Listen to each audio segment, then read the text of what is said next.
Nós vamos conversar agora com Adriana Spengler, ela que é professora de Direito Penal e vice-presidente nacional da Associação Brasileira da Advocacia Criminal, Abracrim. Boa noite, doutora Adriana, a senhora me ouve bem? Ouço, boa noite. Seja muito bem-vinda aqui ao programa Oeste Sem Filtro. Eu quero começar perguntando o seguinte: muitos advogados, como bem lembrou aqui a Fabi, alegam que ainda não têm acesso aos processos dessas pessoas que estão aí detidas em Brasília. A Abracrim está fazendo alguma ação concreta junto à OAB Nacional para garantir o direito ao devido processo legal dessas pessoas detidas? Bom, boa noite a todos, né? Fabi, Cris, Augusto, Ana Paula. Sim, a Abracrim entrou 10 dias depois dos atos, porque nós já percebemos que logo após essas prisões, o direito dos advogados já estavam sendo cerceados. Já havia violações de prerrogativa, dificuldade de acesso. Então, 10 dias depois, nós fizemos um pedido direcionado ao ministro Alexandre de Moraes, no STF, solicitando que fossem garantidas as prerrogativas do advogado, que, afinal de contas, estão na lei, estão no nosso Estatuto da OAB e não podem ser violadas. Então, o acesso do advogado ao seu cliente, ele não pode jamais ser, por qualquer justificativa, cerceado. Isso, no começo, estava sendo muito assim, gritante dentro da classe.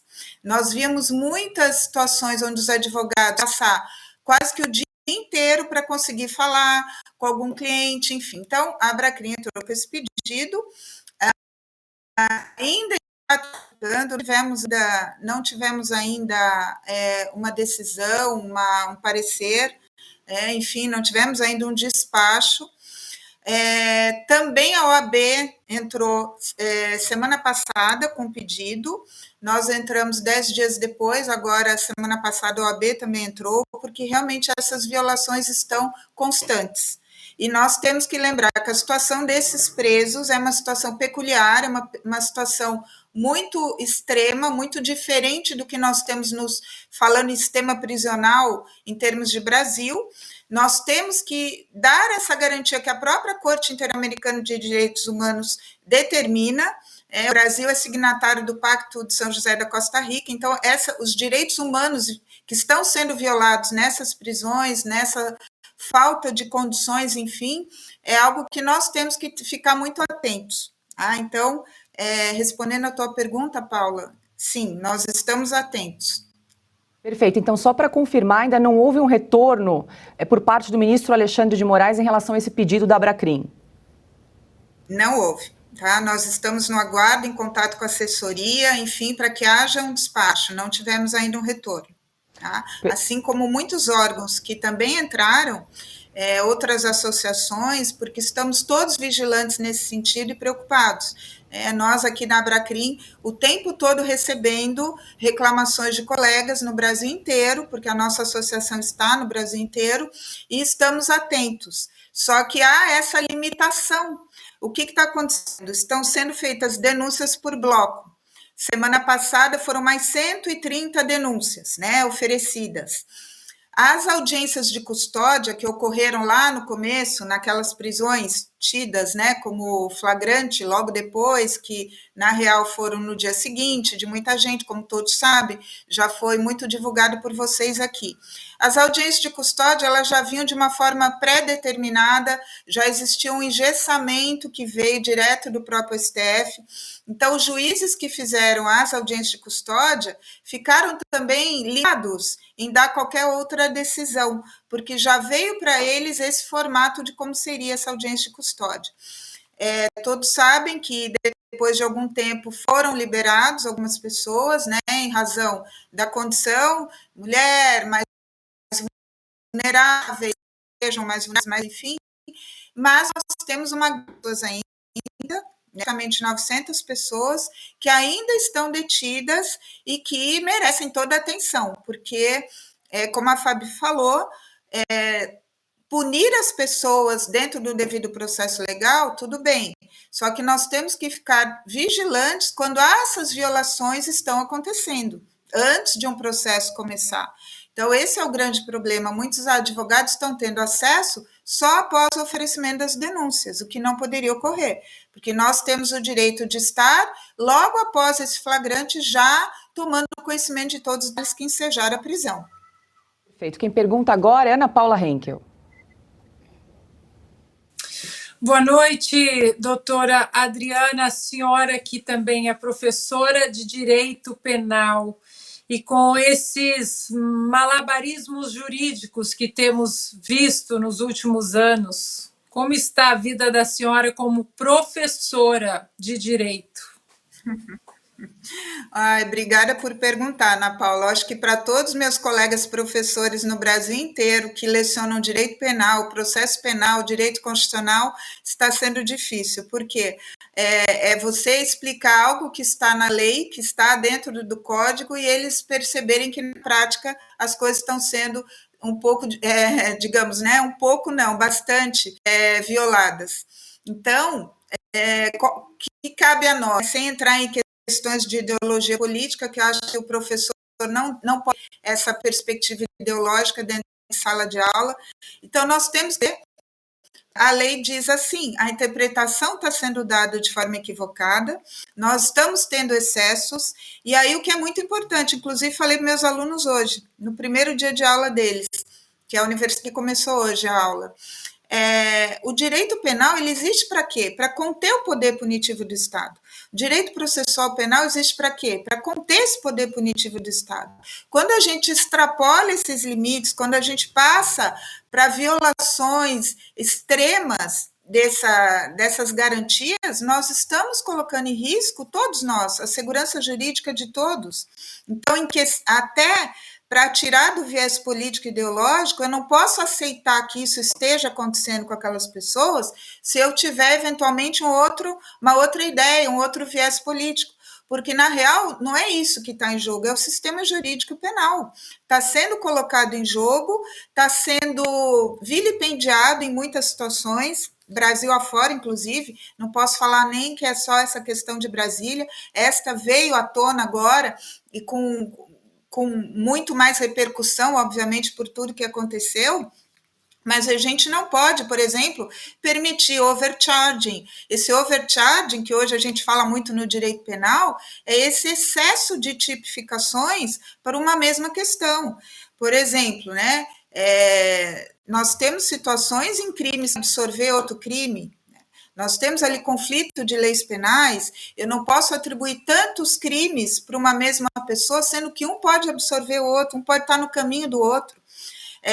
A aferição do elemento subjetivo, falar em associação criminosa com pessoas que mal se conheciam, que são grupos completamente distintos. Então, tem umas equívocos de imputação que dentro da área penal, nós temos que ter esse cuidado e analisar de forma crítica. Perfeito, nós estamos conversando com a Adriana Spengler, ela que é diretora, professora de Direito Penal e vice-presidente da Abracrim. Quem pergunta agora é Cris Grêmio.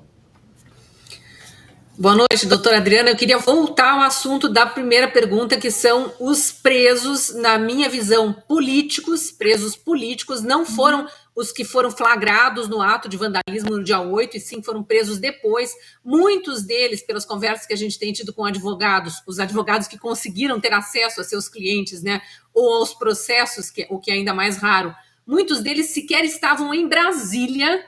Outros chegaram a Brasília depois de tudo acontecido, alguns estavam de fato, mas nem estiveram na esplanada, outros estiveram, mas não entraram nos prédios, não depredaram nada, então tá tudo misturado, mas tem mais informações chegando. Eu já recebi o caso de um senhor que está preso em Contagem, na região metropolitana de Belo Horizonte, 68 anos, foi preso dias depois, como um suposto terrorista. Ele nunca esteve em Brasília, ele participava das manifestações na frente da sua cidade. Segundo me informaram, o mandado de prisão contra ele, assinado por Alexandre de Moraes, com acusações de atos terroristas, financiamento de atos terroristas, porque ele gravou um vídeo xingando Alexandre de Moraes, o presidente Lula.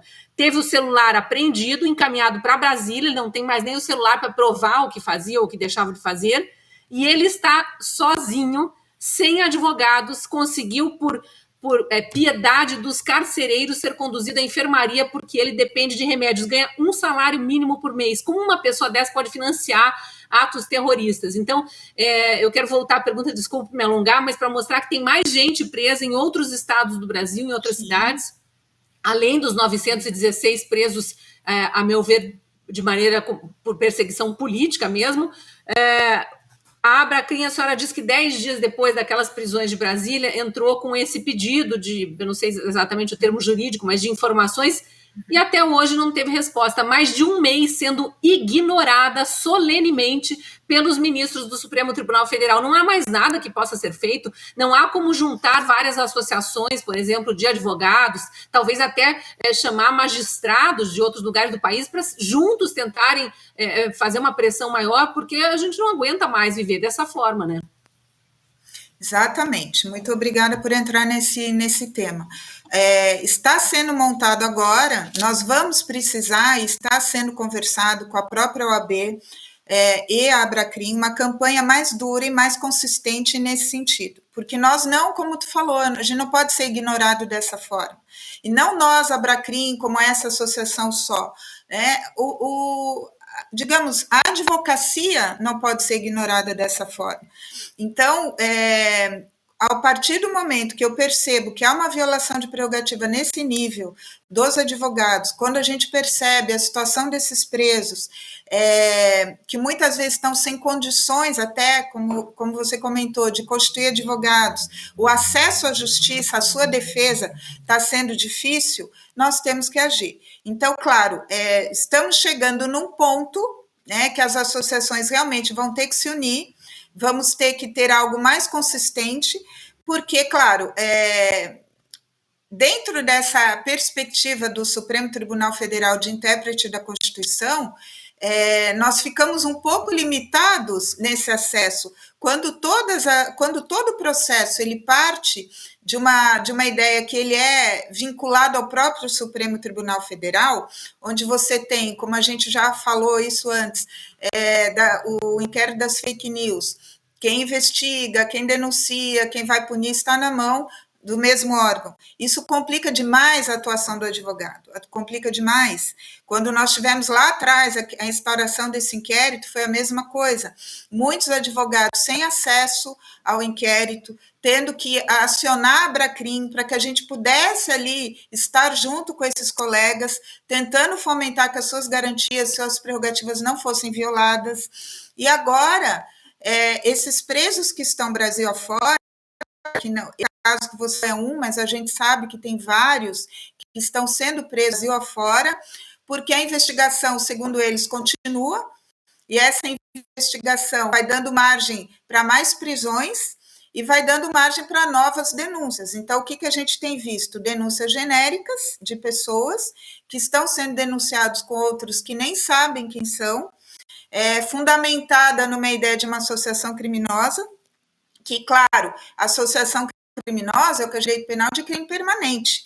É como se essas pessoas estivessem vinculadas 24 horas para fins de cometer crimes juntos. Eu tenho um caso, por exemplo, de um sujeito que ele estava lá no QG de Brasília vendendo camisas do Brasil. Ele não estava literalmente participando do movimento político em si, ele estava fazendo o ganha-pão dele, vendendo camisas. Ele foi preso também no dia seguinte. Então, a gente está vendo essa falta de critérios, né, de imputação e de uma forma generalizada e perigosa, porque agora começam a sair os mandados de prisão Brasil afora.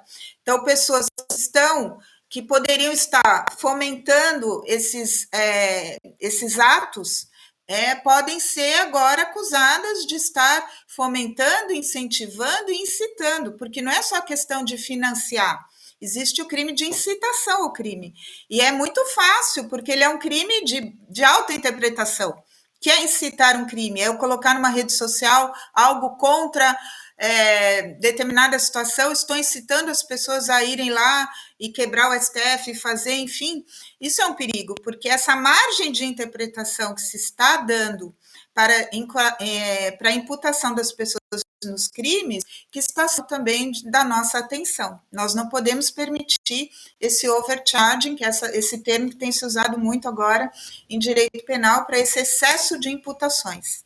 Lembrando que a própria lei antiterrorismo, que veio para o nosso ordenamento para as Olimpíadas de 2016, como todos lembram, é mais ou menos uma pressão internacional para que o Brasil tipificasse essas condutas, ela não prevê para atos políticos. Ela tem um viés específico. Então, veja, já está sendo uma interpretação extensiva. E nós não podemos ter interpretação extensiva no direito penal. A interpretação tem objetiva. Não posso incluir condutas que o próprio legislador não previu. Quem pergunta agora é Augusto Nunes. Adriana, muito prazer conversar com você. Então, obrigado pela entrevista. Há uns 10 anos, Adriana, um pouco mais que isso, o Lula e o ex-presidente da Costa Rica, vou aportuguesar o nome, o Oscar Arias, eles divergiram sobre a questão dos presos políticos cubanos. Um grupo estava em greve de fome e até um morreu. E o Lula estava visitando Cuba e bajulando o Fidel Castro nessa época. E o Arias escreveu um negócio que para mim resolve a questão, quero ver se você concorda. Não existem presos políticos nas democracias. Em nenhum país verdadeiramente livre alguém vai para a prisão por pensar de modo diferente. Cuba pode fazer todos os esforços retóricos para vender a ideia de que é uma democracia especial. Cada preso político nega essa informação.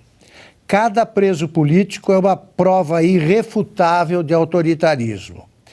Todos foram julgados por um sistema de independência questionável e sofreram punições excessivas sem terem causado danos a qualquer pessoa. No caso de Brasília, eu acho que é um pouco pior. Nós temos várias pessoas, centenas, que não fizeram nada, não participaram de depredação alguma. Diante disso, eu queria que você dissesse como justificar o comportamento de um ministro do Supremo e também como justificar o silêncio da imprensa convencional. O que você pensa disso? Então, você fala, o problema está na conceituação. Nós não temos o que se político, o outro pode se sentir um preso político de acordo com a imputação que nos foi feita. Nós temos um grande problema de conceituação dentro do direito penal, dentro do que extrapola o direito penal. Se eu não tenho um conceito do que seja um preso político, eu posso dizer que se eu falar mal de um ministro do Supremo e ser presa, eu sou presa política, porque eu sou uma interpretação, uma visão que eu tenho de determinado ministro. Ao ponto que nós chegamos do que é uma questão política que possa levar a uma prisão, nós estamos num beco sem saída, porque o excesso de punições, o excesso de tipificações e essa ideia do que é os limites do exercer o meu direito dentro de uma perspectiva lógica de poder me por essa manifestação, vejam, é um grande problema. E o direito penal, ele tem o exercício regular de direito. O que é o exercício regular de direito? Nós temos vários direitos assegurados no ordenamento jurídico, inclusive o direito de manifestação, o direito à liberdade de imprensa, o direito à livre manifestação. Esses direitos, eles não são absolutos, eles têm limites, e o próprio direito penal pune, porque lá no artigo 23, parágrafo único, tem o excesso punível. A partir do momento que eu não exerço regularmente um direito, eu posso ser punida. Mas aí que está o grande problema, onde está nebuloso. Onde é o meu excesso punível? Quem vai dizer que eu cometi excesso? Por que essa interpretação do que eu estou falando na rede social me leva a cometer crimes contra a honra, ou crime de incitação, ou crime de atentado ao Estado Democrático de Direito? Quem está habilitado para essa interpretação?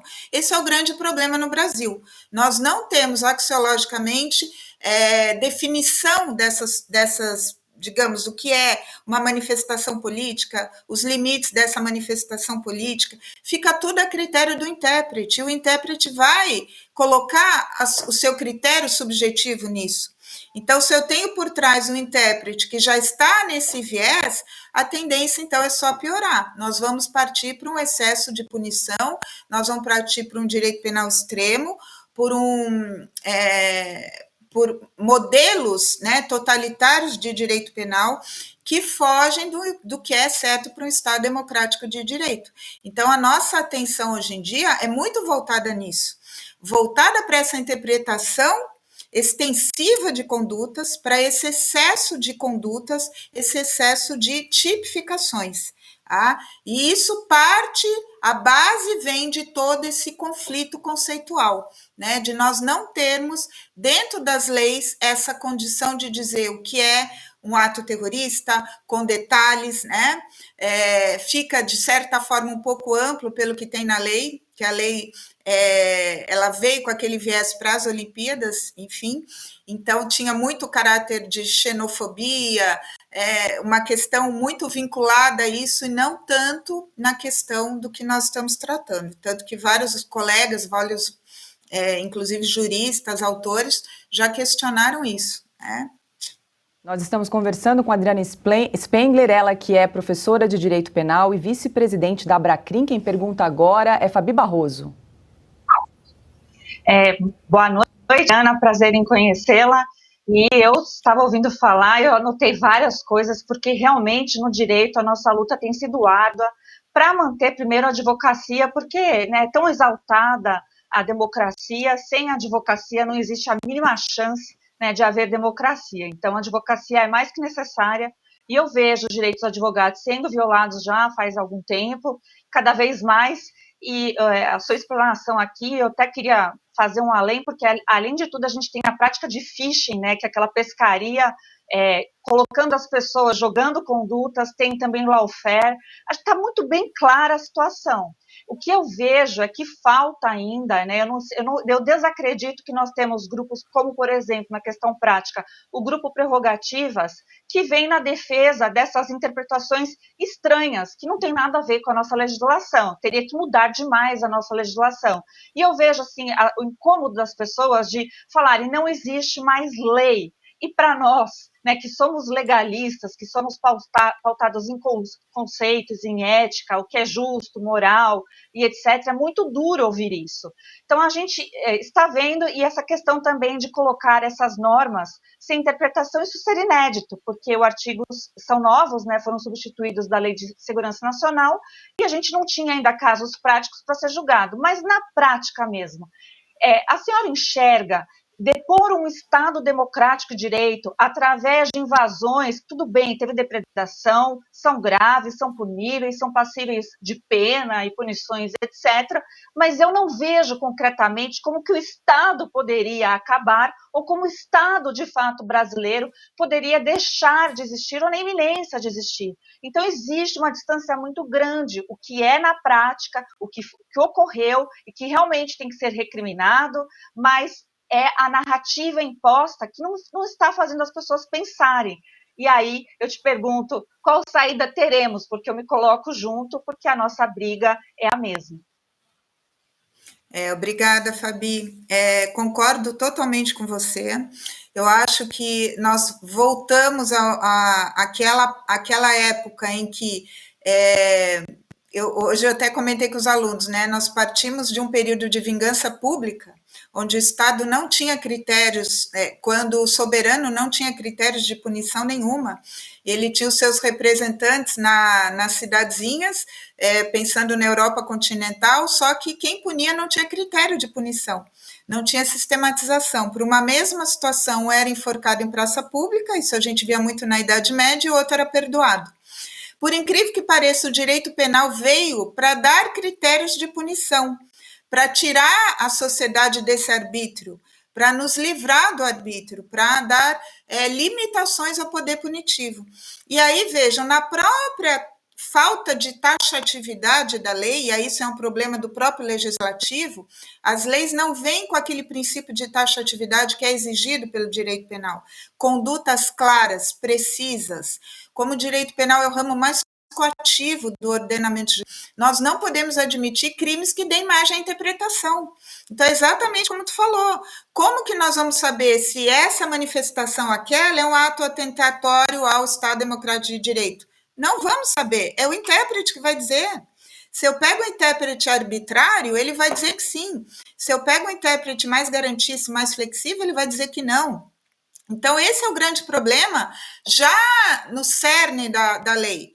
Leis que vêm sem essa taxatividade, sem critérios muito precisos das condutas, nós ficamos nesse limbo, à margem da interpretação. E hoje nós estamos vendo no que nos leva essa interpretação extensiva. Né? Então, eu concordo contigo e fiz esse, digamos, né, coloquei a minha ideia em cima do que realmente você falou, que eu, de novo, concordo muito. Estamos realmente passando por esse momento. E nós conversamos ao vivo com a Adriana Spengler, ela que é professora de Direito Penal e vice-presidente da Abracrim. Doutora Adriana, muito obrigada pela sua participação aqui no programa Oeste Sem Filtro. Bom trabalho não falta, né? E até uma próxima. Sim. Obrigada, eu agradeço a todos e até a próxima. Fico à disposição.